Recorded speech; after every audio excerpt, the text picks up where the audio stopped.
all race-based affirmative action, at least in the college admissions in the USA, are gone. A lot of people are happy that they now can go back into living in a world where, according to them, everything is equally unfair. And a lot of people are mad because in their individualistic quest to commit ecological fallacies, they've accidentally created a world where statistics don't apply to the individual, which was always the case. They're both stupid, both of these sides. And so am I. I barely know what an ecological fallacy is. But at least I admit it, that when I don't have a solution to a problem, the answer is not to throw it out and hide from the problem, nor is it to intentionally make it worse by yelling at it. It's to come up with a bold but educated hypothesis, test it against reality, and iteratively improve it until it becomes an executable theory of solution that most people in our democracies can be content with. When you treat the world as a zero-sum game, then everyone is the enemy. I think that about sums up the situation in US politics as a whole right now. Either you win or you lose. The Supreme Court of the United States brought affirmative actions down, and some people, like the honorable gentleman on the right, think that they've won, and the ones on the left are now resentful. But is this a battle to be won or lost in the first place? These affirmative actions, reparations for past injustices, and forced equality onto the unequal. I, as an outsider, have something to share about this clash of philosophies. I have some opinions I wish to share with you guys, and I hope that you will listen. Because the conclusion that I have come to, I think a lot of you who neither identify with the dogmatism of the left or the fundamentalism of the right can appreciate. Let me start by generalizing what affirmative action is claimed to be in the first place. It is a policy to make things fair for people who have been unjustly treated with unfairness in the past. By giving them extra opportunities, this is designed to address historical racial discrimination and promote equal opportunities for underrepresented groups in various fields by, say, increasing diversity. From now in the USA, it's gone. Yet credit is due where credit is due. For certain problems, affirmative actions have worked wonders. Specifically race-based affirmative actions. The proof is everywhere. There is a clear correlation in socio-economic status increase from those who do benefit from affirmative action, and it does increase diversity. And diversity has been shown to also increase productivity, innovation, and creativity in the fields that are diversified. It also hammers in democratic values at a population level, reduces disparities, challenges negative stereotypes such as, and of course, racism. Yet also, let's not deny that this is race-based affirmative action. And it is indeed a race-based filter, if you will. It benefits those of one skin color and takes away those benefits from those of another skin color. For affirmative actions, I can point to the millions of Black and Hispanic Americans that have been benefiting greatly for it. Their whole lives and indeed their fates are now changed for the better.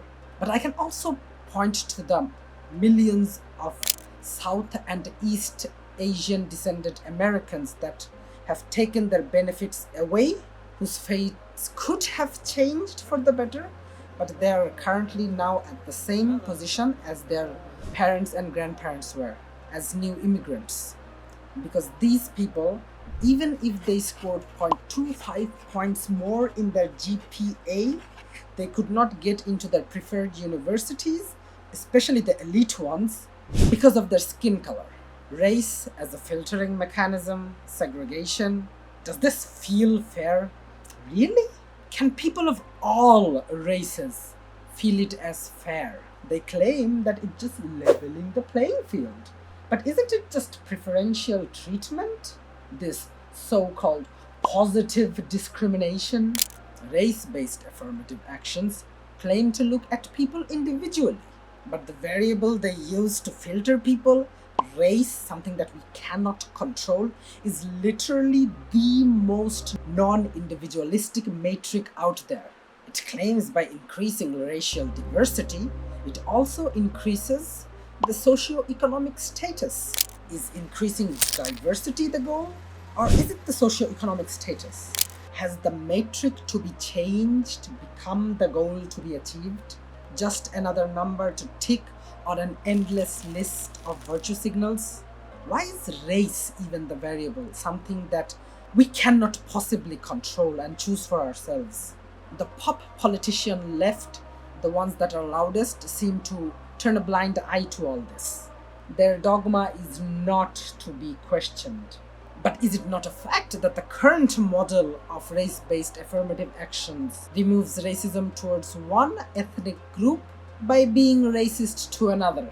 It's the same old motto. I'm not intolerant, I'm only intolerant of the intolerant. And then we have the other side of the argument, the free braves of America. The capitalists who believe that everything in life other than God is actually a zero-sum game. Just because a system has some flaws does not mean that the idea behind that system is also utterly flawed or inherently wrong and evil. Come on! That should be common sense, but that seems to be the case which the fundamentalist right side of this debate are trying to push. Unless something is totally, absolutely, unequivocally perfect in all metrics measurable, then it must be thrown away. Dude, have you not heard about prototyping, iterative improvements? Affirmative action definitely has its flaws, but it is also true that it produced a lot of good outcomes, life-changing positive benefits for people who needed it the most in that point of America's economic history. To ignore all that and shut down the whole thing is so unscientific. It's feudal, it's narrow-minded, it is an illusion that everything fundamentally is a zero-sum game. Well, yes, it is. But most of those things don't matter. For things that matter, no, it's not a zero-sum game. Do you not read the Stoics?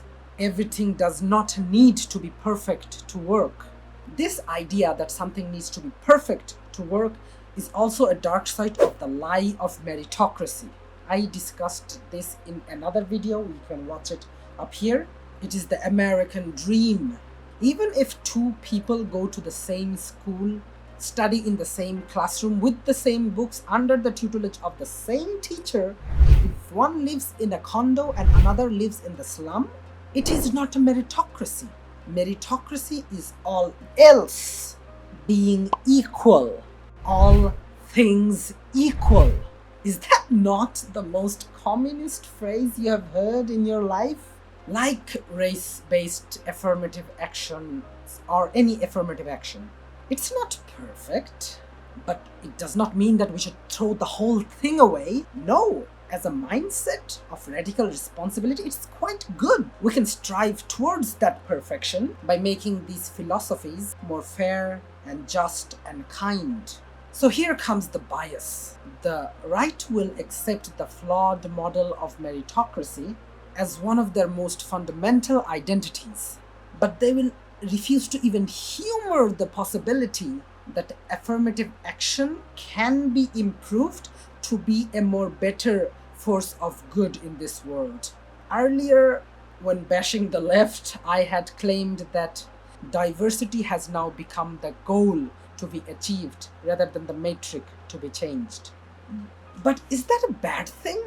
The right says that the left conflates race with socio-economic background.